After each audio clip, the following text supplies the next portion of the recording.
Hello! Today we're going to be talking about Nanny of the Maroons. But first of all, who are the Maroons? Well, the Maroons were escaped slaves. These were slaves who escaped from the plantation and they ran up into the mountainous areas of Jamaica to hide away. They built their own communities. Maroons were badasses. They decided, hey, enough is enough, and said, these plantation people, we're going to be free. Had their own means of protection. So they had Maroon leaders who would train escaped slaves. There were several Maroon leaders, male leaders, but there were also a lot of female Maroon leaders, one of which was Nanny of the Maroons.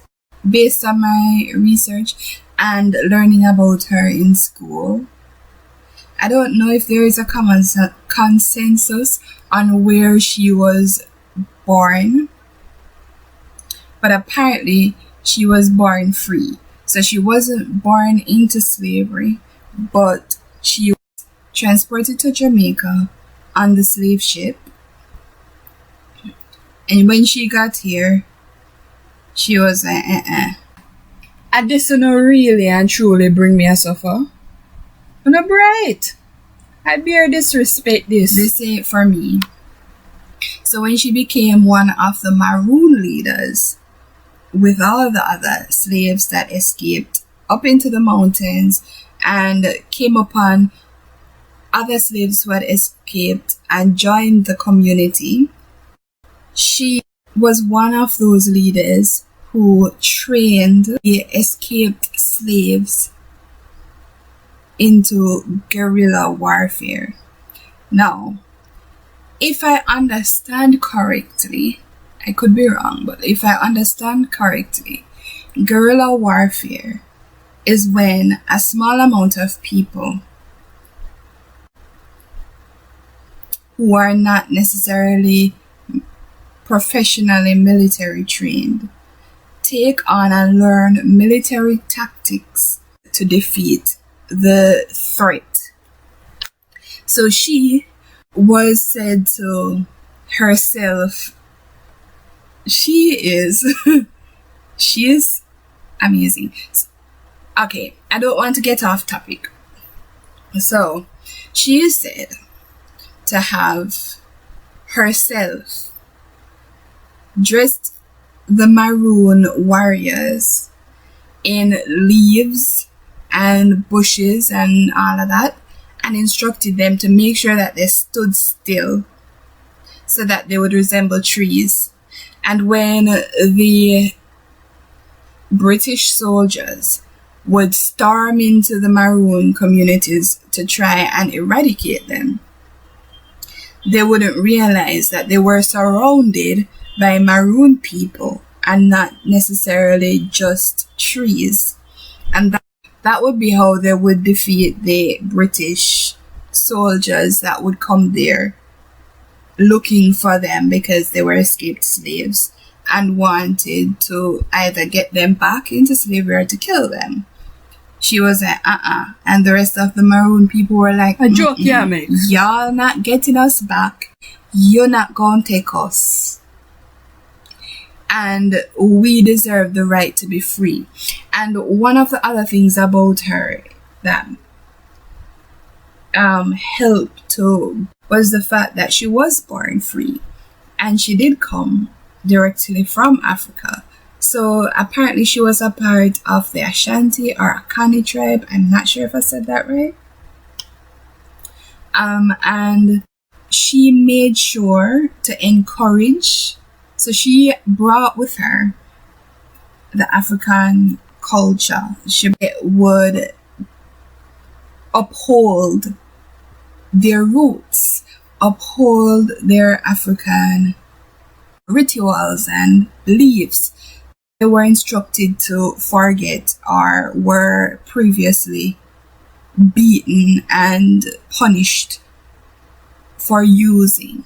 She would encourage them to keep up their African history and heritage and culture, and let them know that they are empowered, they are strong, they are not what these British people, white people, were trying to make them out to be and trying to get them to disown that part of themselves. They were not born, they were not slaves, they were freeborn. And for those who were born in slavery, deserve the right to be free. That is our human right. And she made sure that they stood in what was their root and believed in themselves and encouraged them to keep up what is true to them, to stand strong in their Africanness and not forget that. And so she helped to empower her fellow Maroon people. Another thing that she is known for is being a magic woman. Now, in Jamaica, we call this obia. And people have attached a negative connotation to it because of the whitewashing. They try and spin it in a negative, derogatory sense. But really, what she did, she used her magic, her obia, to protect the Maroon soldiers, to protect the Maroon warriors from dying when they went out there, because they were a small group of people amongst this huge British army and they would defeat them. So she wanted to make sure that when they went in combat, they would come back safe and protected. So she used her magic to ensure that, to make sure that they were protected. She trained them in guerrilla warfare. She made sure that they remembered their roots and remembered who they were and empowered them. She dressed them herself in camouflage gear, and she used her magic to protect them. She was a strong ass woman. Now, there were stories going around about her catching a bullet in her bum, in her butt, in her bottom, and apparently fighting it out. And based on what I have read up, because I remember hearing that in my history lessons, that she caught a bullet in her bottom. I didn't hear the part about her fighting it out.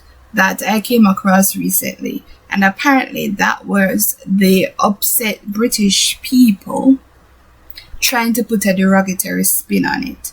But where she was from, it was an art form to learn.